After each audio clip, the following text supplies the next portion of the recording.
En libertad, con Jano García.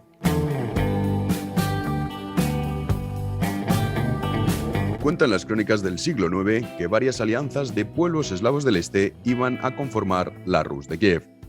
La principal alianza de rusos con capital en Kiev dio origen a las tres principales naciones eslavas del este: la rusa, la ucraniana y la bielorrusa. Sin embargo, en el siglo XII la Rus de Kiev se desintegró, dando origen a los principados de Kiev, Chernigov, Galíc y Vladimir Volinsky. Tras la desintegración, los territorios previamente unificados fueron objeto de múltiples guerras e invasiones hasta la llegada del siglo XV, momento en el que se formó el pueblo ucraniano.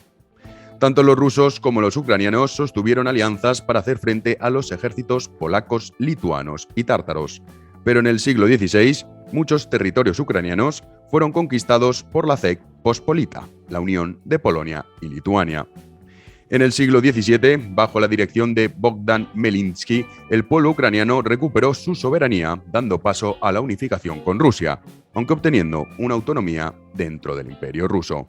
Todo iba a cambiar cuando en el siglo XX la revolución bolchevique derrocó al zar de Rusia y Ucrania pasó a formar parte de la URSS. El pueblo ucraniano iba a sufrir las consecuencias de las políticas comunistas, dejando un reguero de sangre, miseria y muerte. Tras el comienzo de la Segunda Guerra Mundial, muchos ucranianos anhelaban estar bajo el mando de los nazis para poder escapar del yugo comunista, pero las consecuencias no fueron mejores. Al finalizar la Segunda Guerra Mundial, Ucrania volvió a integrarse en la URSS, pero participó como Estado separado en la fundación de la ONU. En 1954, Nikita Khrushchev entregó a Ucrania la región de Crimea, que hasta entonces formaba parte de la Federación Rusa. En 1985, en el marco de las reformas encabezadas por Mikhail Gorbachev, Ucrania obtuvo mayor independencia económica y política. Y el 16 de julio de 1990, el Soviet Supremo de Ucrania proclamó la soberanía de la República. El 24 de agosto de 1991 se aprobó el Acta de Independencia, que posteriormente fue ratificada vía referéndum por los ucranianos con más del 90% de apoyo. Pero la unión en la independiente y soberana Ucrania no iba a durar mucho. El 5 de mayo de 1992, Crimea declaró su independencia ante el rechazo de Ucrania. Rusia decidió anular el decreto de 1954 por el que había cedido Crimea a Ucrania y reclamó su devolución. Kiev se opuso y se limitó a otorgar mayor autonomía económica a Crimea. Desde entonces, Ucrania se ha visto enfrentada y dividida, aupando al poder tanto a candidatos prorrusos como antirrusos, generando una división que Rusia ha sabido aprovechar. Comenzamos.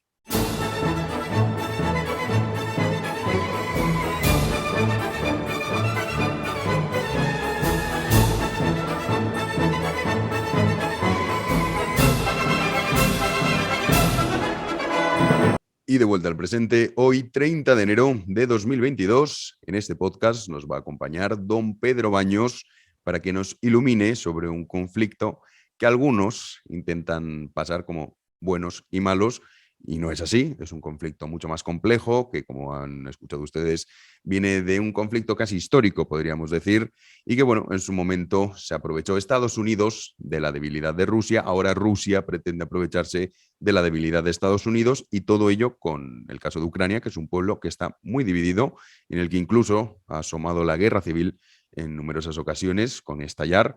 Por suerte no ha sido así, pero que no es un conflicto que algunos intentan resumir entre los buenos son la OTAN liderada por Estados Unidos y los malos son Rusia y Putin. Pues bueno, cada uno tiene sus intereses y en juego hay muchos. Están los intereses políticos, económicos, militares y energéticos, que eso es muy importante.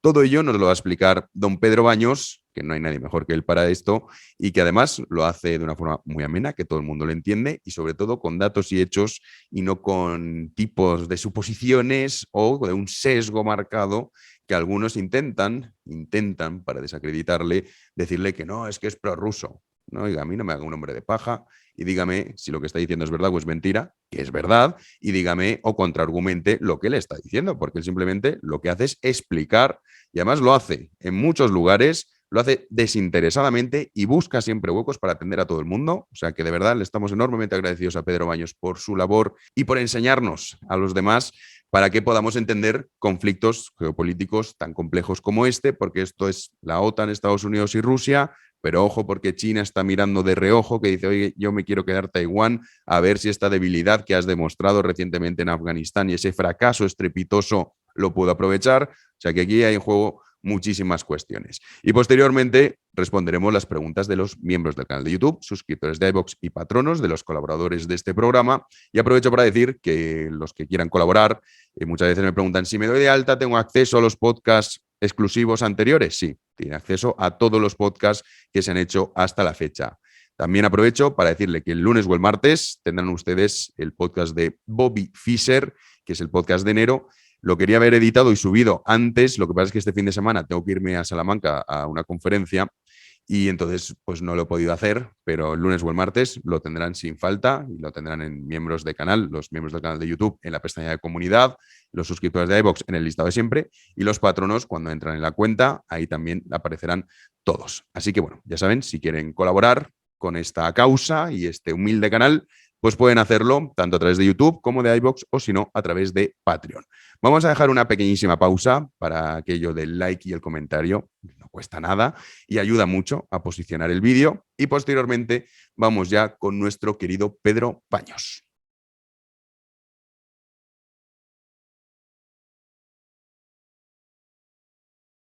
La entrevista. Pues como les dije, aquí está don Pedro Baños. ¿Qué tal, Pedro? ¿Cómo estás? Hola, Jano. Siempre encantado de estar en tu programa, ¿cómo no? Un placer y hay que reconocer que nos ha hecho un hueco porque no crean ustedes que no está poco solicitado. En todos lados vemos a Pedro Baños dando luz a este conflicto. Pero antes de entrar a abordar el conflicto y el tema del podcast, tienes una sorpresa. Sí, mira, justo acaba de publicarse, he recibido los primeros ejemplares del nuevo libro que he escrito este verano, que se titula, como veis, El poder. Y el subtítulo es, título un tanto pretencioso, Un estratega lee a Maquiavelo. En realidad, mira, en la mitad del libro es la obra de Maquiavelo, El Príncipe, que se le ha hecho una traducción actualizada, y la otra mitad del libro lo que hicimos fue de las frases principales, las más emblemáticas, que son muchas, son casi todo el libro, del Príncipe, agruparlas por temáticas y comentarlas. A comentarlas y además trasladarlas al momento actual, pues a lo que significa la tecnología, los nuevos tipos de liderazgo, para que os hagáis una idea, simplemente comentando el índice, por ejemplo. Pues comenzamos, como no, la malvada naturaleza humana, que es un poco al final de lo que nos habla Maquiavelo, de ese maquiavelismo. Pero fíjate que, por cierto, además algo muy interesante, yo disfruté muchísimo este libro. Yo había leído en su momento El Príncipe, de la edición austral, y yo tengo el gran defecto de subrayar los libros por todos lados y tomar 1000 notas a los márgenes, ¿no? Con lo cual, pues me fue relativamente sencillo pues el volcarlo en este libro y, por supuesto, como digo, trasladarlo al momento actual. Pero además del maquiavelismo, fíjate, el Maquiavelo, sobre todo lo que habla también mucho es de prudencia, de cómo un líder, un príncipe, puede dirigir, digamos, y mantenerse en el poder un país o una región, un condado o no una empresa. Es decir, mucho más allá de que solamente tenga que ser perverso y cómo jugar con ese lado malo de la naturaleza, ese lado, la perversión o las pasiones o las emociones que nos inundan y que nos controlan, mucho más allá de eso también cómo ser muy prudente, ¿no? Porque al final, por muy malo que seas en el poder, y más hoy en día, es difícil mantenerte, salvo que además tengas un conocimiento de la naturaleza humana, pero sepas también no solo jugar con ella, sino también hacer ese ejercicio de prudencia. Pues en la siguiente, por ejemplo, sería la visión del líder, cómo conquistar el poder y mantenerlo, en la relación amor, temor y respeto. Efectivamente, el fin justifica los medios, esa famosa frase de Maquiavelo, cómo se manipulan las poblaciones, también a través de las leyes. Algo muy importante, verdaderamente, la suerte. Cómo influye, no influye, si sirve, si no sirve, todo ese debate sobre la suerte, los premios y los castigos, algo que se nos olvida, Jano. Sí, aquí de todo parece que es que solamente podemos dar premios, que castigar es malo. No, es que para que una sociedad funcione debe haber premios y castigos. Mira, yo ponía un ejemplo de hace ya muchos años. ¿Tú sabes por qué la mafia ha pervivido durante tantos años? No. Y seguirá existiendo siempre, la mafia, donde sea. Sea la yakuza, sea las triadas, donde sea. Porque tienen perfectamente establecido el sistema de premios y castigos. Simplemente por eso. la sociedad que no lo tiene claro, fíjate, termina hasta por desaparecer. Bueno, muchas más cosas. Y sobre todo también intento dar muchos ejemplos prudentes de cómo hoy en día se debería de verdad ejercer un liderazgo en la sociedad actual, donde los ciudadanos estamos cansados, estamos claramente hartos de los atropellos. Y algún día esto que se están tomando nuestros dirigentes con tanta alegría, terminaremos por cansarnos. Es lo que tú pones en tus libros, sí. Jano, el libro, el último que escribiste, El rebaño, que yo lo tengo también con mis notas por todos los sitios, es un poco de lo que va, ¿no? Es decir, oye, vamos a pedir la palabra prudencia a nuestros líderes, que no somos tontos, que ahora nos enteramos que la gente tiene conocimiento, la gente no vive aislada en un valle y no sabe lo que está pasando en la capital y puedes hacer con ello lo que le dé la gana. Hay muchas personas que todavía pues, siguen excesivamente centradas en su mundo, pero cada vez somos más los que estamos alerta y llega el momento en que nos cansemos si el príncipe no es prudente. Por eso va el libro. Jano, muchas gracias por darme la oportunidad de presentarlo. Hombre, no, que va. De hecho, todavía, bueno, los tienen ustedes en preventa en Amazon, que dejaremos el enlace en la descripción del vídeo para que ustedes puedan hacer la compra, pero sale, ¿cuándo sale, Pedro? Porque sale dentro de El 17 de febrero. El 17 de febrero. 2 semanas, justo. Sí. Porque esto se emite el 30, entonces en 2 semanitas ya lo tendrán en todas sus librerías, pero también en Amazon pueden hacer la prerreserva. Pero mira, efectivamente, ahora mismo se puede hacer la prerreserva en Amazon, pero como bien has dicho, una vez que salga, mejor comprarlo en las librerías, que tenemos que ayudar y, por supuestísimo, al comercio local, que muchas librerías están desapareciendo en España y es una gran pena. Personas que tienen una ilusión por la literatura, por ilustrarnos a todos y lamentablemente están sufriendo muchísimo. Hay que tener en cuenta que todo lo que significa las televentas también están haciendo mucho daño y al final nos perjudican a todos. Es verdad que son muy cómodos, pero también hace mucho daño a la sociedad. Sí, sí, totalmente. Siempre es recomendable, si tiene su biblioteca de barrio de toda la vida, adquirir ahí el libro. Sobre todo, bueno, pues el tema de la prudencia, sentido común, quizá abandonado, y ojo con esto de cabrear a la población, que cuando la población tiene aguante, porque vamos a reconocer que aguante tenemos, pero ojo cuando la población empieza a desmadrarse, que las consecuencias suelen ser nefastas. O sea que, en fin, prudencia, que dices, don Pedro, y ahí tiene ese libro, que lo pondremos, repito, en la descripción, tiene el enlace para hacer la prerreserva, o si no, ya lo podrán adquirir. Volviendo al tema que nos hace estar aquí en este podcast, la crisis de Ucrania y Rusia. Comentábamos antes de empezar que es verdad que esto avanza muy rápido, que cada minuto cambia la situación, parece que la tensión aumenta, luego parece que se relaja, luego de nuevo vuelve a haber mucha tensión. Pero que lo que está pasando en Ucrania, unas pequeñas pinceladas, ¿cómo lo definirías tú? ¿Qué es lo que está pasando en Ucrania y por qué pasa ahora? Fíjate, sobre todo, Jano, tú lo decías, como todo el mundo, la crisis en Ucrania o Rusia-Ucrania, esto sabemos que es mucho más allá de Rusia y Ucrania. Aquí la gran pelea es Estados Unidos y Rusia. Los demás, primero, el sujeto pasivo principal es Ucrania y los ucranianos, no tengamos ninguna duda. Que fíjate lo que te digo, al final Ucrania se va a sentir decepcionada porque Estados Unidos la va a abandonar, es la sensación que tengo, y van a ser los perjudicados y si algo pasa van a ser ellos el campo de batalla y los ciudadanos ucranianos los que sufren las consecuencias, pero en general también toda Europa. La OTAN al final es un instrumento de Estados Unidos, no nos vamos a engañar, es el que aporta los principales medios estratégicos, el que aporta la mayor cantidad de dinero para sostener la organización y por supuesto es el que lleva la batuta. Y mira, y hay una cosa que se nos está escapando constantemente, de la que nadie habla. Yo digo constantemente en todos los medios, Ucrania, que se podía todo el mundo hablar, porque oigo algunos personajes que digo, madre mía, pues jamás hubiera pensado que esta persona se podía poner a hablar de geopolítica, pero ahora ya todo el mundo, ¿no? Oye, todo el mundo tiene derecho, por supuesto, ¿no? Sí, una opinión, claro. La validez de la opinión ya eso es otra cosa. Tener algún dato y alguna información nunca está de más, ¿no?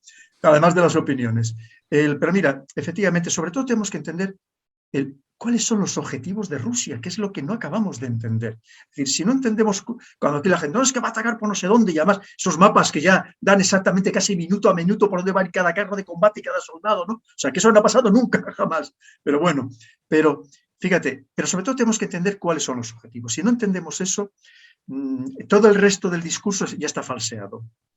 Y ahora mismo es verdad que Rusia tiene unos objetivos muy claros. Fíjate, unos que son más o menos conocidos, que son los que se están debatiendo, y otros que pueden ser mucho menos conocidos, que quizás son los más interesantes.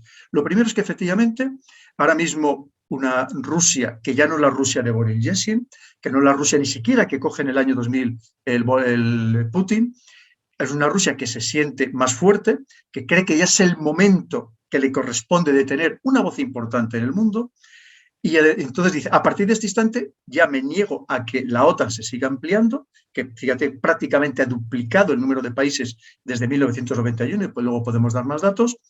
Dice, me niego porque además esto ya no es que esté cerca de mí, no, es que es mi frontera inmediata, es mi último colchón estratégico, mi último buffer, y no lo puedo permitir bajo ningún concepto. Entre otras cosas, por todo lo que significaría el tener ahí una amenaza, tener ahí incluso que Estados Unidos, antes o después, seguro que intentaría instalar cualquier tipo de arma estratégica, incluyendo a lo mejor nucleares, que es que aquí hablamos de eso, pero es que se nos olvida que en Europa, Estados Unidos, ya hay 4 países en los que tiene desplegados armas nucleares. Y cuando hablamos de decir, ¿pero quién rodea a quién? Pero si es que Estados Unidos tiene más de casi 800 bases militares repartidas por todo el mundo, en 60 países, hombre, vamos a ser un poco honestos, ¿no?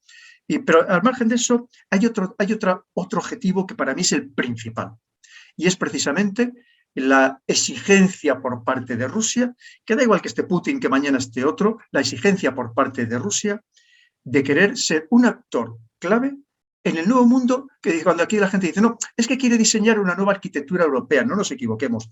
Lo que quiere es, en una nueva arquitectura mundial que ya existe, ser partícipe de ella y ser uno de los actores principales. Porque lo que le está diciendo a Estados Unidos, oye, que se te acabó ya el mundo unipolar del que has disfrutado desde 1991. Ahora estamos en un mundo multipolar donde está tu gran adversario geopolítico y económico, que es China, y donde estoy yo también, que de momento no puedo ser lo económico, pero sí que lo soy geopolítico y militar, y que queremos repartirnos el pastel del mundo, que ya no estás tú solo. Y lo está consiguiendo. Tú fíjate, Jano, es que además que ese es el problema que tiene Estados Unidos, que no nos damos cuenta. El problema es que Putin, Rusia, está consiguiendo su objetivo, porque se ha sentado de tú a tú con la Unión Europea. Bueno, la Unión Europea está desaparecida. Con los líderes, estamos hablando de Alemania y Francia, y fíjate, principalmente con Macron, que quiere ser, una vez que ya no está la señora Merkel, que era la que mandaba, la jefa, pues dice, pues a ver si me hago yo cargo de Europa, ¿no? Que también es triste, que para qué queremos tantas instituciones europeas con todo lo que nos cuestan. Pero, además de eso, decir, ya se codea con los grandes, porque tú, una vez que tú te sientas a negociar con alguien, significa que se está poniendo, o tú le estás poniendo a tu altura. Y ahora lo ha conseguido. Lo vemos como ya está tratando de tú a Estados Unidos. Y volviendo a decir, ojo, que tenéis que contar conmigo. No solamente para el tema de Ucrania, a partir de ahora, para todo. Y el problema que tiene Estados Unidos es que dice, madre mía, o sea, ya no solamente China, que no sé cómo frenarla, que ya no sé qué hacer con ella, que me tiene desesperado por temas económicos, tecnológicos, que me está superando en todo. Dice, encima se me pone chulo ahora. Dice, ¿qué voy a hacer yo? Ese es el problema. Entonces, claro, dice, voy a utilizar la OTAN, voy a ver si sigo utilizando a mis mariachis europeos, que es lo que ha hecho desde la Segunda Guerra Mundial, para ver si sujetan a esta China, a esta Rusia, que me empieza a volver loco. Pero claro, es que el Estados Unidos lo tiene muy complicado, esa es la verdad. Porque encima, si seguimos presionando a Rusia, que yo no creo que quiera, pero le vamos a poner completamente en los brazos de China, y eso ya sería ya el acabose, ¿no? Entonces aquí se están jugando muchísimas bazas. Fíjate como el secretario de Estado estadounidense, Blinken, como llamó a China para decir, oye, procura no meterte, no te posiciones demasiado al lado de Rusia, como que China le va a hacer caso, con el problema que tienen ellos ahora mismo, empezando por el problema que tienen en Taiwán, ¿no? Es decir, que aquí es que ahora mismo está jugándose verdaderamente este nuevo orden mundial, mucho más allá del europeo, que nosotros ya pintamos muy poco, aunque nosotros somos muy eurocentristas, nos miramos solamente el ombligo y pensamos que el mundo somos nosotros, que somos muy pocos habitantes comparado con la inmensa mayoría que existe en otras partes del planeta, y que además no somos conscientes de que estos mensajes no se mandan para nosotros, y en realidad, como digo, nosotros significamos muy poco. Estos mensajes, primero, Putin, por ejemplo, los manda primero para su población, y lo segundo para el resto del mundo.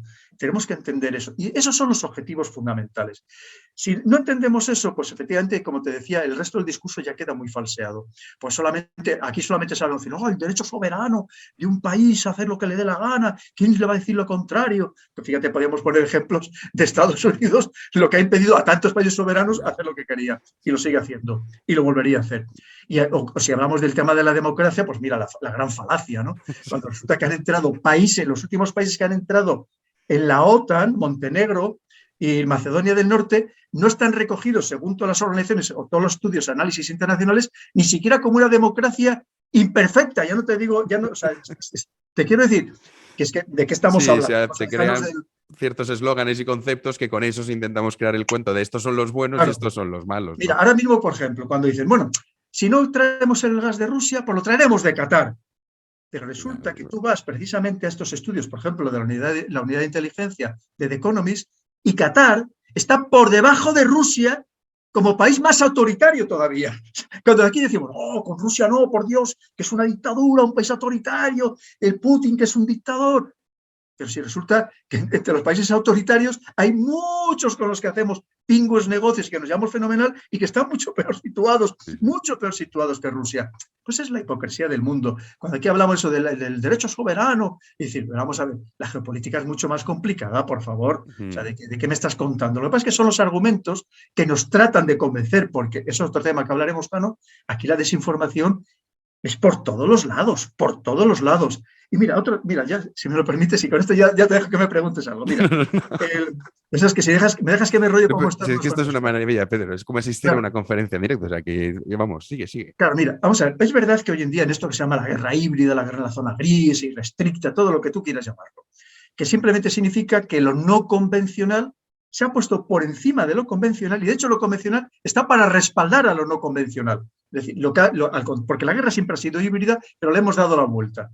Claro, ¿qué significa? Que efectivamente dentro de esto no convencional está pues todo lo que se llama hoy en día operaciones de influencia, la desinformación, la manipulación mediática, la propaganda. Y claro que Rusia hace su desinformación y su propaganda. Solo faltaría que no lo hiciera. Que además, tú fíjate, maestros que vienen desde la época soviética de propaganda, no te voy ni a contar. ¿Cuál es el problema que tiene ahora mismo Rusia? El problema, porque claro, tú para hacer una buena campaña de operaciones de influencia no basta con hacer un buen mensaje que llegue a los ejércitos, que llegue a las poblaciones, la propia, la contraria, sino que tienes que tener buenos canales de difusión. Es decir, que el mensaje llegue. No basta con que el mensaje sea bueno. ¿Cuál es el problema que tiene ahora mismo Rusia? Que su mensaje no llega. Es decir, ya no tiene la capacidad que tuvo en su momento cuando se hacía la guerra cultural, que así se llamaba, en la época de la Guerra Fría, entre la CIA, entre la KGB, que se lo hacían aquí en Europa, pero entonces Rusia tenía todos los partidos comunistas, tenía a la extrema izquierda, que tenía revistas, tenía publicaciones, y esos mensajes llegaban a una buena parte de la población. ¿Cuál es el problema? Que hoy en día no le llega. Tú piensas que es todo lo contrario de la desinformación, que por supuestísimo hace Estados Unidos y todo el mundo anglosajón que le rodea, que sí que nos llega, porque esa es la información que nosotros recibimos constantemente. Y en cambio, ellos ya le gustaría a Rusia que en España se viera mayoritariamente RT, pero no es así. Tú sabes que no, podemos ver los SEIR, los índices de audiencia, que un día bueno puede llegar al 0,05%, es decir, que lo han visto, 100 españoles, ¿no? Es decir, que el mensaje no llega, por más que aquí nos traten de convencer. Y por eso, dentro de esta gran manipulación, también se dicen todo tipo de barbaridades de Rusia. ¿Que Putin no es una hermanita de la caridad? Por supuestísimo que no. No vamos a ser tan inocentes, ni mucho menos. Ahora, que se está exagerando su maldad, por así decirlo, tampoco tengamos ninguna duda. Vamos a ver, Jano, es que esto no es nuevo. Vamos a ver, lo que pasa es que yo llevo trabajando en esto solo 30 años, entonces algo me suena, ¿no? Entonces, claro, ¿qué pasa? Mira, esto ya lo hemos vivido con Saddam Hussein. Cuando Saddam Hussein se le quiso utilizar para que entrara en guerra con ese Irán cuando llega Khomeini en 1979, era un maravilloso, se le da la Legión de Honor francesa, se le da las llaves de oro de un montón de ciudades en Estados Unidos, se le quería un montón, se le da dinero, de todo. Cuando se le quiere atacar, por una serie de circunstancias que daría para otras muchas horas, cuando se le quiere atacar, ¿qué se hace, Jano? Demonizarle hasta la saciedad. Y toda la maldad que tenía se le multiplica por 10 o por 100, ¿no? Pasó con lo mismo con Gaddafi, cuando se le quiere atacar, que luego se demostró claramente que era mentira, noticias que aparecieron en muchos medios de comunicación, claro, y medios de comunicación muy poderosos, muy potentes, internacionales, anglosajones, claro. Dice, entonces, lo mismo, porque la primera fase de cuando tú pretendes llegar a atacar a alguien que a lo mejor no llegas a atacarle, es la demonización, evidentemente, porque tú tienes que convencer a tus poblaciones de que es necesario, es imprescindible para el bien de la humanidad atacar al enemigo, e incluso casi para que de tal forma que la población quede tan convencida que casi sea la que te fuerce a ti a llegar a atacarle. Este es el procedimiento, ¿no? Y en esa fase ya estamos, y por lo tanto se dicen auténticas barbaridades, ¿no? Y entonces, que también por parte de unos y de otros, lo que pasa es que lo que te digo, aquí la realidad es que el mensaje a nosotros no nos llega, seamos honestos, y se están contando cada cosa. O sea, por supuesto, el Putin es el responsable de la corrupción de todos nuestros políticos, es el responsable de la situación en Cataluña, es el responsable del Brexit, de que traen ganar las elecciones, de todo lo malo del mundo, del cambio climático, de absolutamente todo, ¿no? ¿Cómo no? Entonces, tú sabes que en eso hay una manipulación. Lo que pasa es que hay gente, primero, que no conoce cómo funcionan las artimañas de los servicios de inteligencia, lo primero, gente que se brinda al juego, gente que vive de prestarse al juego, que también hay que decirlo clarísimamente, y luego hay gente que simplemente no sabe cómo funciona esto y se les utiliza. Son personas que son utilizadas. Es muy fácil fabricar informes, falsos informes, que a lo mejor no son falsos de todo, pero que sí están totalmente sesgados, y hay personas que no conocen estos mecanismos, por más que sea eurodiputado y se crea que es cansado y tal, y en realidad no tiene ni idea de cómo funciona el mundo. Eso es lo cierto, Jano. Ahora, porque además es verdad que todos estamos manipulados, fíjate, ya digo que yo que tengo algo de experiencia, y a mí me la cuelan también como a todos, que muchas veces me cuesta contrastar y contrastar. Todavía hace poco me pasó con un tuit que puse, que me habían mandado una persona que tiene un puesto oficial muy importante, que conozco hace muchos años y que considero súper seria, y que en cambio a él también se la habían colado y a mí me la colaron, y luego tuve que pedir disculpas y borrar el tuit. Sí, bueno, pero tú rectificas, porque aquí muchas veces, o sea, tú rectificas porque tú lo haces de buena voluntad y dices, me he equivocado, pero es que es lo que decías, ¿no? La intención de los mensajes no es rectificar, sino es que acabes aceptando el mensaje de turno único que quieren crear. Has hablado de muchos casos líderes que Occidente al principio nos presentaban como mira qué buenos son, cuando dejaron de interesarnos eran perversos y malos. Yo recuerdo el último Shah de Persia, hablas de Irán, una de sus últimas entrevistas cuando ya estaba exiliado, él decía que si Estados Unidos le engañó, y ahora vamos con esto liándolo con Putin, que también se ha sentido engañado por la OTAN, como comentabas tú antes, y él dijo que si hubiese sabido todo antes, hubiese volado los pozos de petróleo, todos los pozos de petróleo de Irán. O sea, que bueno, la geopolítica es así, pero claro, hace gracia cuando dices, a ver, no me estáis vendiendo aquí que sois unos angelitos, y fíjate qué demonio es Putin, que hablando de eso, Putin también dice que a ellos le engañaron con la OTAN, que lo que se firmó en su momento se ha incumplido y que claro, ellos realmente lo que dicen es que no pueden tener a las puertas, en las fronteras de su país, permitir que de facto Ucrania pertenezca a Estados Unidos, ¿no? Sí. Entonces, bueno... Mira, claro, sabes que aquí la historia viene de la época de Gorbachov y Reagan, que Gorbachov lo ha dicho en muchas entrevistas y tiene escrito en sus memorias, que ahora mismo que yo sepa solo están publicadas, muy recientes, de hace unos pocos meses, en ruso y en alemán, en la que dice que OTAN le promete que no solamente no se va a seguir ampliando una vez, si él se compromete a desmontar el Pacto de Varsovia, que era la razón de ser de la OTAN, no solamente no ampliarse, sino que irse desmontando paulatinamente. Esto parece ser que se lo prometen en 1990, y es más, hay algunas declaraciones que no se han querido hacer públicas el que fuera embajador de Estados Unidos en Moscú en esa época, que él dice que sí que lo confirma. Lo que pasa es que no hay nada escrito. Y como no hay nada escrito, pues entonces, bueno, sí, pero no. Y luego aquí lo que alega, por ejemplo, la OTAN, claro, dice, no, pero es que luego en 1997 Boris Yeltsin firma un documento, un memorándum de entendimiento con OTAN, que es cuando se establece en OTAN, se establece posteriormente una delegación rusa en la sede de Bruselas, dice, y no le importa que la OTAN se siga ampliando hacia el este. Claro, vamos a ver, es que estamos hablando de Boris Yeltsin. En 1997, o sea, si ya empezó siendo, digamos, bastante estrambótico, vamos a dejarlo ahí, en 1997 ya casi no pintaba nada, ¿no? Recordemos que está perdiendo la primera guerra de Chechenia, que luego la tiene que ganar el Putin, y además, pues eso, dirigido prácticamente también por la economía, al menos por Estados Unidos, un país que estaba siendo absolutamente depredado por los oligarcas, ojito, oligarcas que ¿sabes a dónde se llevaron el dinero? Básicamente a la City de Londres. Recordemos que los barrios más ostentosos de todo Londres son los barrios de los rusos de aquella época, que ahí vienen todas las historias luego de todo lo que pasó con el Skripal, con no sé cuánto, qué tal, porque hay muchísimo tela que cortar, o sea, de todo el dinero que se llevaron para allí, ¿no?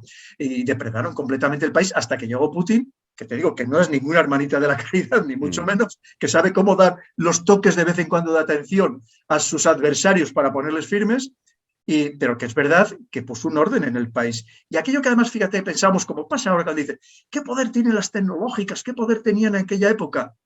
Hay que pensar que un Estado es como una pisonadora, puede ir muy lento, pero al final te arrolla, te destroza. Tú piensas que todos los instrumentos que tiene un Estado, como lo estamos viendo cuando a Mark Zuckerberg o al que sea se le quiere llevar, se le lleva al Congreso. Y si se quiere destrozar, se le destroza. Y si no, se le queda cualquier historia para destrozarle, ¿no? Te quiero decir, porque cuentas con la justicia, con los servicios de inteligencia, y con la diplomacia, con la policía, cuentas con tantos mecanismos que serán muy lentos, serán muy torpes, pero que al final te van machacando. Y mira, todos los que terminaron tuvieron que salir por piernas del país o terminaron encarcelados. Y eran súper hipermillonarios, ¿no? Que aquellos se pensaban que eran los que verdaderamente dirigían el país. Y no fue así, ni mucho menos. Entonces, claro, pues lo mismo, ese es el ejemplo de que no es lo mismo lo que podía haber dicho la Rusia en un momento determinado con la Rusia actual. Piensa que cuando sabemos que todavía, en realidad Putin en 1999 llegó a primer ministro, todavía siendo presidente Boris Yeltsin, pero ya al año siguiente fue cuando ya llegó a la presidencia de Rusia. Cuando llega a la presidencia de Rusia en el año 2000, se encuentra con un país absolutamente destrozado, Jano. Pero cuando digo destrozado, los barcos oxidándose, que se habían quedado oxidándose en los puertos, que prácticamente no navegaban, algunos estaban, ya te digo, vamos, para chatarra, con un ejército que en muchos casos, nada, casi en desbandadas, había tenido que vender el material, el combustible para poder sobrevivir, porque durante muchos años prácticamente solo se le pagaba al ejército de Moscú para que protegiera al gobierno, donde no había servicios sociales prácticamente, en fin, un país desmontado y sobre todo que había perdido el orgullo que siempre han tenido, ese orgullo nacionalista que habían tenido los rusos al ver la situación de su país. Y él pretende devolverle, empezando primero el orgullo del pueblo y luego intentarle devolver el prestigio internacional y la voz en el mundo que cree que le corresponde por historia, por cultura, por todo su pasado, por territorio. Pensemos que es 17 veces España. Y España no es un país pequeño, estamos hablando de más de 500.000 de kilómetros, 17 veces España, donde por recursos prácticamente infinitos. Y fíjate, todavía no estamos hablando de todo el tema del Ártico, pero ya no solamente de energía, de minerales estratégicos, de madera, hasta de agua, absolutamente de todo. Porque cuando hablamos, dices, ahora mismo el poder económico de Rusia no es muy grande, pero cuando se analiza un país hay que pensar en su poder actual y en el potencial. Y el potencial que tiene es inmenso. Entonces, claro, y entonces lo que ha pasado es hasta que hemos llegado a la situación actual. Hay un tema ahí, efectivamente, del año 2013-2014, en el tema de Ucrania / Crimea, pero luego también tenemos en el 2015 la guerra en Siria, una guerra donde ahí Rusia se planteó y dijo, mira, Estados Unidos, se acabó, no me vas a seguir contando la historia de las revueltas árabes, ya bastante me las has hecho en Libia, porque aquí me hace mucha gracia cuando dice, es que queremos llevar la democracia a Ucrania. Digo, sí, como la llevamos a Afganistán, como que Biden, sus palabras, dijo, no, ¿pero qué es esto de la democracia? Pero si no habíamos, nadie ha hablado de llevar la democracia, ¿qué es lo que nos habían vendido? Dice, no, si yo lo que quería era que no volviera a haber un gran atentado en Estados Unidos, a mí la democracia me daba igual.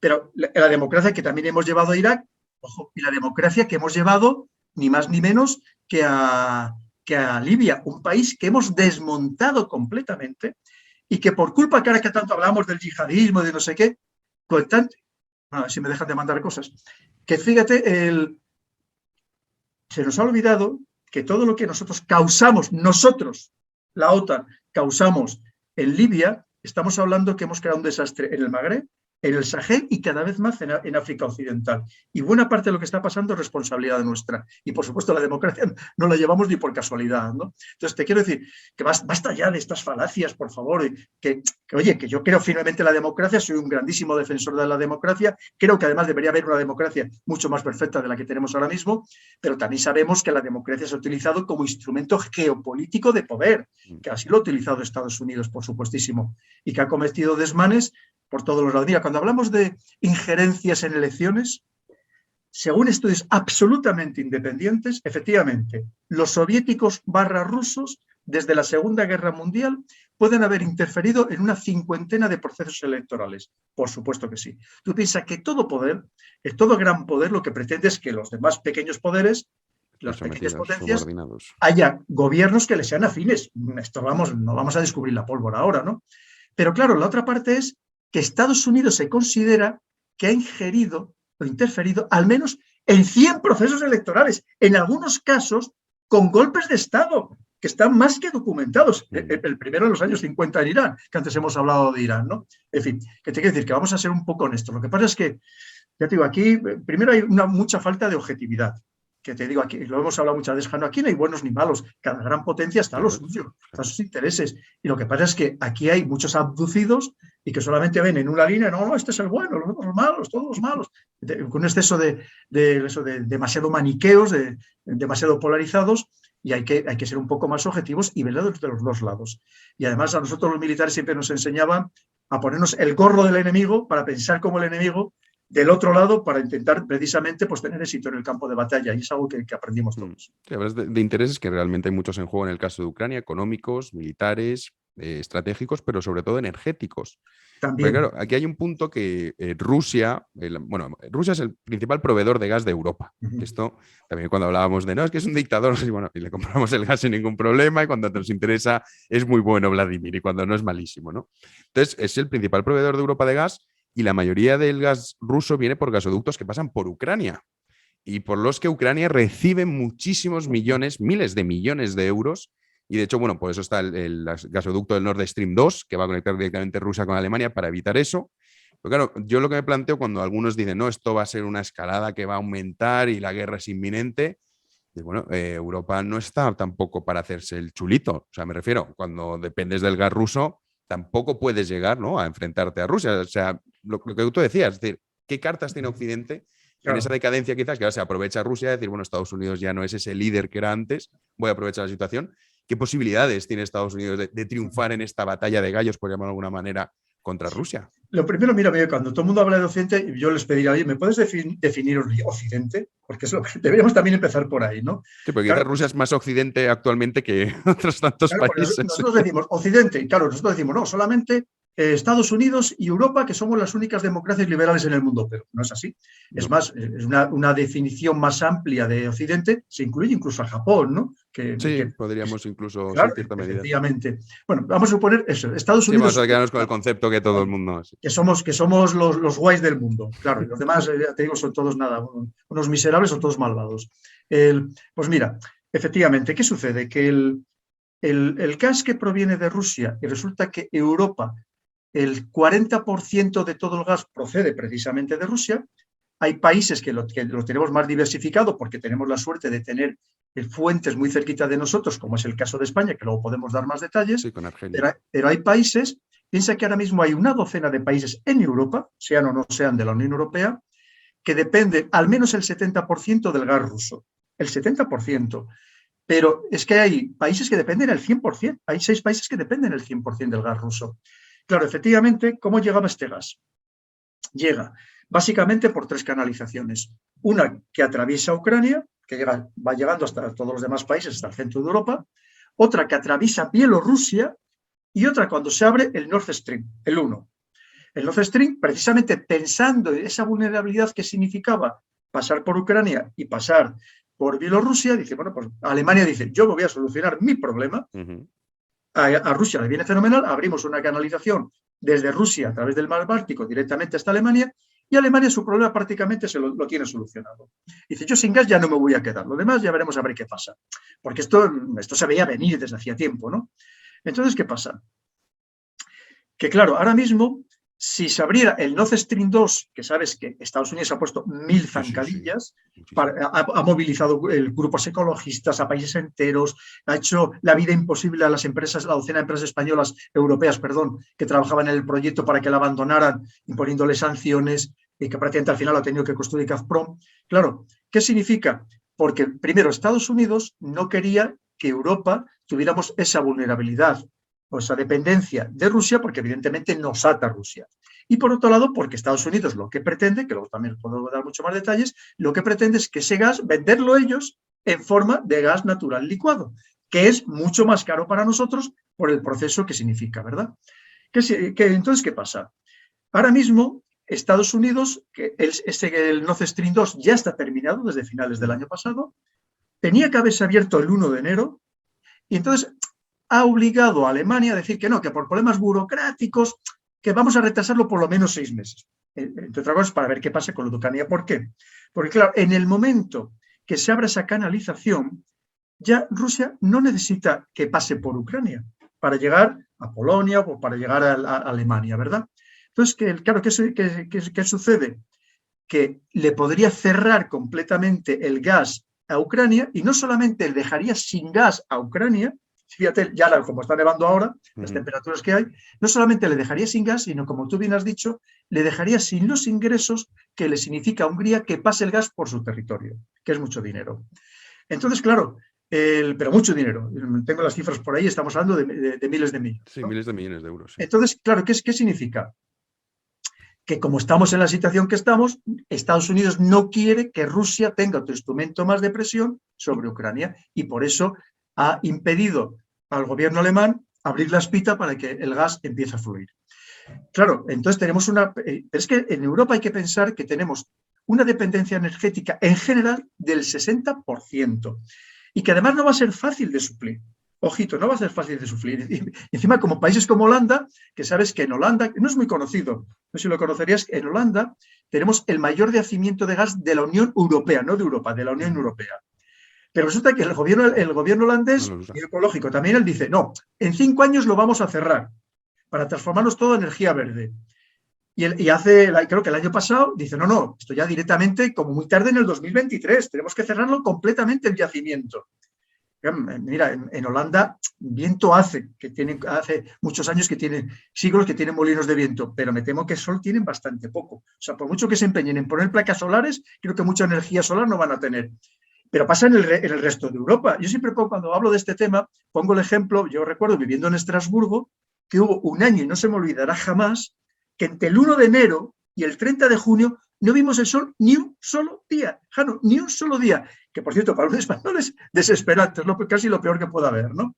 Te quiero decir que tenemos que ser conscientes y por eso Alemania pues, sigue quemando carbón y seguramente tendrá necesidad de seguir utilizando el gas y además ellos que no quieren tener centrales nucleares, pero claro, porque sí, una cosa son lo que nos gustaría, como tantas cosas en la vida, y otra cosa es lo que podemos tener, claro. que eso es lo otro. Y ahora mismo, pues ya ves, pues el debate que hay, incluso con la energía nuclear o con el gas, como paso intermedio para efectivamente algún día tener buenos sistemas de energía alternativa, de energía renovable, que es verdad que entre otras cosas nos va a significar que podamos tener una autonomía o al menos más autonomía energética, que por supuesto yo lo considero imprescindible. Y es más, en España que sí que tenemos buen sol y zonas también con mucho viento, podemos aprovecharlo todavía mejor que los otros países que no tienen esa misma fortuna, ¿no? Pero claro, tenemos que ser conscientes que si aceleramos demasiado el proceso, al final, ¿a quién vamos a perjudicar, como siempre? A los ciudadanos, que son los que están pagando los platos rotos, con un incremento, ya lo vemos, de la energía brutal, ¿no? Y que en algunos casos prácticamente insostenible. Como todo, pues hace falta hacer una reflexión profunda, como tú sabes bien, tenemos que despojar de todo esto de ideologías, de fanatismos, que ya no digo de ideas, es que estamos en ideologías y fanatismos, claramente, porque si no el debate es imposible. Además es un debate que es que chocar contra un muro, porque el que tiene una idea en la cabeza absolutamente fanática, pues no se la vas a quitar nunca de ella. Sí, pues a mí me sorprendía cuando veía a esos analistas que decían, no, porque dando como posible una guerra, un conflicto, que además se puede alargar mucho en el tiempo, porque poco se habla también de la división que existe dentro del propio pueblo ucraniano. Correcto. Muchas veces nos venden como que Ucrania están todos felices y de repente viene Putin a molestarlos, ¿no? Tienen un problema y una división, en el caso de Crimea, ¿no? Crimea, bueno, la mayoría es población prorrusa, por decirlo de alguna manera, pues que son rusos y hacemos, digamos, seguimos su línea. Y entonces, claro, intentan trasladarnos que Ucrania, pobrecita, que fíjate que viene Putin a molestarle. Y en realidad toda esta crisis comienza porque Estados Unidos empieza a intentar acercar a Ucrania, a la OTAN. O sea, si no, no estaríamos hablando de esta crisis. Y ha fomentado un nacionalismo que en algunos casos es cuestionable. Mira, efectivamente, lo has dicho muy bien, Jano, porque eso tampoco se habla. Yo lo he hecho algún comentario en algún programa. La sociedad ucraniana es una sociedad muy dividida. Mira, muy dividida, empezando hasta por la religión, si me apuras, pero también, por supuesto, por la lengua. Hay que pensar que hable solo ucraniano, ahora que hoy hay un programa que decía, no, a partir de ahora en vez de llamarle Kiev, vamos a llamar Kiev, ¿no? Que es en ucraniano, una cosa así, ¿no? Que estas cosas que se inventan, ¿no? Porque así ayudamos más al pueblo ucraniano, o sea, no saben ni lo que están hablando, ¿no? Pero, entonces, claro, si es que solo hable ucraniano se estima que puede ser entre un 12 o un 15% de la población. El otro 85% habla ruso/ucraniano. Y que hablen solamente ruso, más del 50%, solamente ruso. Es decir, no solamente es en la zona de Donbass, mucho más allá hay muchas más personas rusoparlantes. Y no significa que sean rusófilos o que pretendan anexionarse a Rusia, pero que son rusoparlantes. y recordemos que el idioma también marca mucho. Efectivamente es una sociedad muy fraccionada, muy dividida. Esa es la realidad. Y es cierto que ahora mismo se está fomentando un nacionalismo, en algunos casos hasta artificial, porque sabemos que el ucraniano al final, pues es, para hacernos una idea, para que lo entienda todo el mundo, pues puede ser como entre el español y el gallego, entre el ruso y el ucraniano. Y esa diferencia del ucraniano está muy mezclada con el alemán, el polaco, que viene esto de la época del Imperio Austrohúngaro, fíjate, ¿no? Pero, que de hecho, además, básicamente solo se hablaba en algunas zonas rurales. Lo que pasa es que como elemento separador, que el idioma es lo que tiene, que lo mismo que puede ser aglutinador, es separador, pues lo están utilizando de manera política. Y sabes que ahora mismo hay leyes en Ucrania que obligan a los medios a publicar al menos el 50% en ucraniano. Cosa que hasta ahora no se daba porque la mayoría de la población... Es más, es que ahora mismo su presidente es que habla muchísimo mejor ruso que ucraniano. Pero bueno, oye, muy interesante la historia de Zelensky, ¿eh? No sé si la conoces, luego lo podemos comentar porque no la conozco. La podemos hacer muy brevemente porque es interesantísima. Sí, coméntala, Pedro, porque es que parece algo como, no sé, como de Carciano totalmente, o de Gila, una cosa así, ahora lo comento. Pero mira, entonces, ¿qué pasa? Bueno, y están obligando, por ejemplo, en las grandes capitales, a que se rotule en ucraniano. Están obligando a estos medios que si no, que hagan dos tiradas, una en ruso y otra en ucraniano. Es decir, están cerrando televisiones que solo emitían en ruso, para que veamos ese proceso de inmersión lingüística muy nacionalista como se está aplicando también en Ucrania. Y además que sabes, bueno, pues acusados en algunos casos, incluso casi de muy extrema derecha, relacionados, en fin, no voy a seguir por ahí, pero te quiero decir que ya me entiendes, que está el tema un tanto delicado. Y entonces, ¿qué pasa? Que esto, que es relativamente reciente, que podríamos pensar que el primer nacionalismo importante, estamos hablando de probablemente principios del siglo XX, que además lo impuso un poco Alemania para hacer un poco la contra a la Revolución Rusa. Posteriormente, quien de verdad fomenta el nacionalismo es la Alemania de Hitler, cuando allí entra en Ucrania en el año 1941. En fin, que podríamos hablar de cómo se ha manejado, y sobre todo a partir de 1991, cuando Occidente, este llamado Occidente, le interesa fomentar ese nacionalismo precisamente para desgajarlo definitivamente de Rusia. Con todo el sistema sentimental, el tema sentimental que hay detrás para los rusos con respecto a Ucrania, que fíjate que incluso entre los propios ucranianos, y si tú hablas con ucranianos que viven aquí en España, ellos también están divididos. Tampoco te creas que lo tienen tan claro. O sea, no es que digas, es que todos los ucranianos están absolutamente en contra de Rusia. Lo que pasa es que, como en muchas televisiones, esta manera de manipular, te sacan al ucraniano que dicen, hoy usaremos hasta la muerte contra Rusia, contra no sé qué. Pero si tú vas aquí a una iglesia ortodoxa donde van los rusos y ucranianos y empiezas a preguntar, la cosa no está tan clara, ni mucho menos, ni muchísimo menos. Yo conozco solo a dos ucranianos, porque solo conozco a dos, pero bueno, en mi estadística con esa pequeña representación, cada uno piensa completamente opuesto. Pues así es. Y los dos vienen de Kiev, ojo, que no estoy diciendo que uno venga de la zona que digamos del sureste o de Crimea, no, son de Kiev y cada uno piensa. Eso es otro tema, y ya te cuento lo de Zelensky. Es otro tema, mira, en realidad no sabemos cuántos habitantes hay en Ucrania. Oficialmente, si tú entras en Wikipedia, te pondrá a lo mejor pues 42 millones, una cosa así, ¿no? Pero no es cierto. El último censo data del 2001, precisamente porque no se ha querido hacer censo por la situación que hay, ¿no? Pero fíjate, se estima que probablemente ahora mismo no haya más de 27 millones de ucranianos viviendo en Ucrania, porque el resto se ha marchado del país. Sí, porque es que podíamos hablar de tantas cosas que se ignoran o se quieren ignorar. Mira, en 1991, cuando se desgaja la Unión Soviética, Ucrania era la república socialista más rica de toda la URSS, la más rica. Hoy en día tenemos que decir claramente que Ucrania está considerado el país más pobre de toda Europa, el más pobre de toda Europa.